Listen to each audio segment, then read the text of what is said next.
प्यारे बच्चों नमस्कार। मैं अंकित दुबे आपका स्वागत करता हूं अपने YouTube channel smart study by Ankit पर।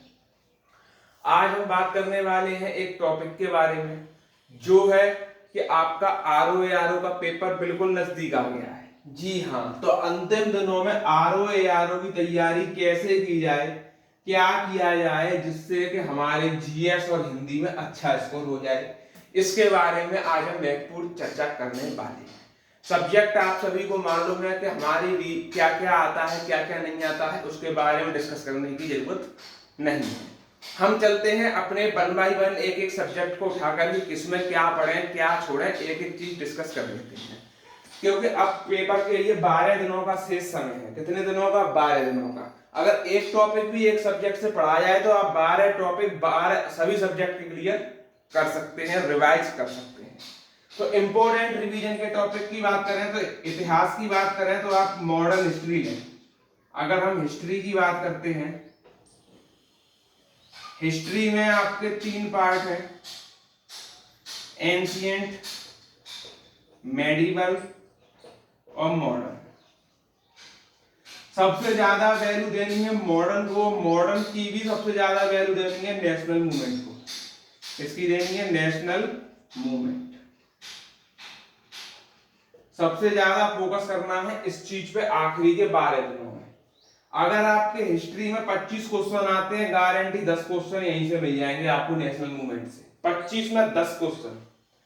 अब एंशिएंट और मिडिवल में क्या करना है इसके बारे में बात कर लेते हैं। मेडिवल में आपको केवल दिल्ली सल्तनत पढ़नी है, दिल्ली सल्तनत और मुगल डायनेस्टी, दो ही चैप्टर करने हैं मेडिवल में, और कुछ नहीं करना।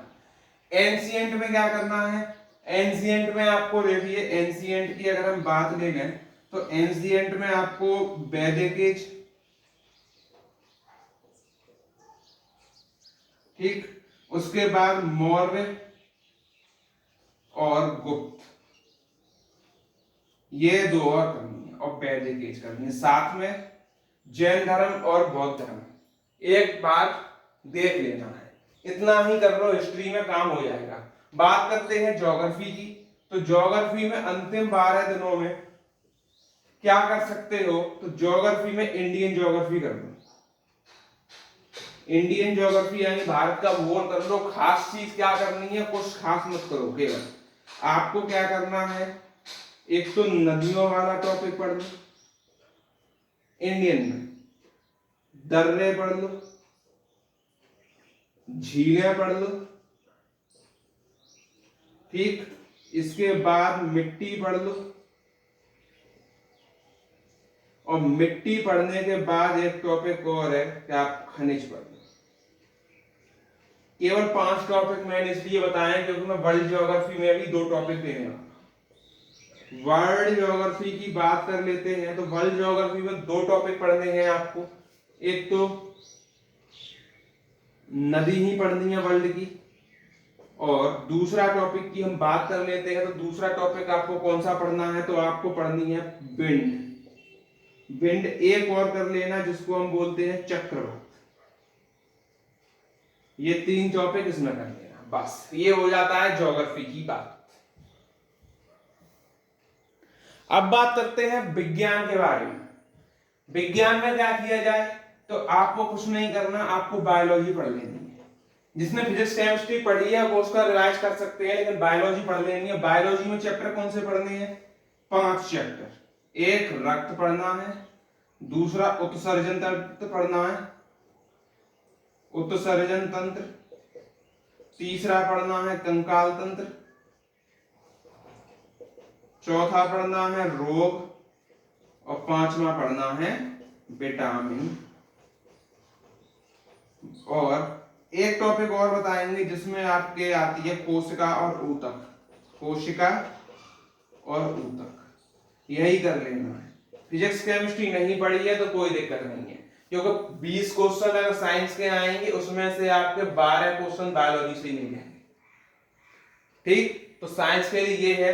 फिजिक्स में आपको साउंड है, हीट है, लाइट है, 3 चैप्टर कर लेने हैं। और केमिस्ट्री में जितने भी फॉर्मूले हैं केवल उनको तैयार कर लो, बस। अब हम चलते हैं अपनी उसके बारे में, पॉलिटी में। जिसने कुछ भी नहीं पढ़ा है वो आर्टिकल पढ़ लें,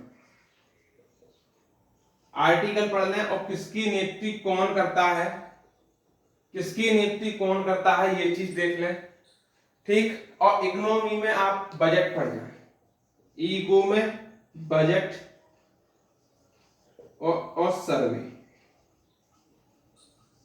ये आपको कर लेना है इकोनॉमी में, ठीक। अब क्या रह गया इसमें, तो इसमें यूपीजीके और बचता है। तो यूपीजीके में तो आपको लगभग सभी तैयार होगा, क्योंकि यूपीजीके स्टार्टिंग से पढ़ते आ रहे हैं, मैं भी क्लास यूपीजीके की लगातार दे रहा हूँ। तो यूपीजीके के गिने चुने जो भूगोल के टॉपिक है उनको ले लेना, मिट्टी, झीलें, झरने, यही यूपी की, और व्यक्तित्व वगैरह कर लेना। बात करते हैं जो 60 नंबर का टॉपिक आता है हिंदी का।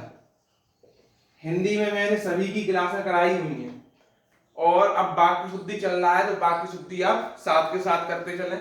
कल क्लास स्टार्ट करेंगे वाक्य शुद्धि को लेकर, और 4 दिन में इसकी क्लास कंप्लीट करा देंगे, और जो भी जानकारी है वो पहुंचाएंगे। अब बात कर लेते हैं एडमिट कार्ड को लेकर। तो एडमिट कार्ड को लेकर बात करते हैं, तो आपका जो एडमिट कार्ड है वो आ जाएगा आपका